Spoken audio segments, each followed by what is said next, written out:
أعوذ بالله من الشيطان الرجيم بسم الله الرحمن الرحيم وَلَقَدْ جَاءَكُم مُّوسَىٰ بِالْبَيِّنَاتِ ثُمَّ اتَّخَذْتُمُ الْعِجْلَ مِن بَعْدِهِ وَأَنتُمْ ظَالِمُونَ۔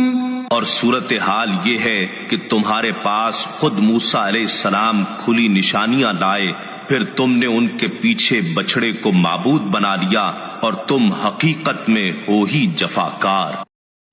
اس آیت کا خلاصہ یہ ہے کہ حضرت موسیٰ علیہ السلام بنی اسرائیل کے پاس روشن معجزہ لے کے آئے، اور جب حضرت موسیٰ علیہ السلام کوہ طور پر تشریف لے گئے تو آپ علیہ السلام کے بعد بنی اسرائیل نے سامری کے بہکانے سے گائے کو محبوب بنا لیا اور گائے کی پوجا کر کے انہوں نے کفر کیا۔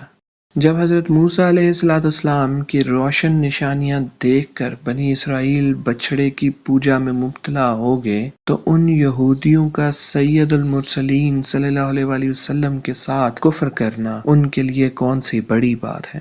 اس آیت سے معلوم ہوا کہ گائے کی عبادت قدیم عرصے سے چلتی آ رہی ہے۔ مسلمانوں کو گائے ذبح کرنے کا حکم ہے، اس کی تعظیم کی اجازت نہیں کہ اس میں کافروں سے مشابہت ہے، اور کافروں سے مشابہت ممنوع ہے۔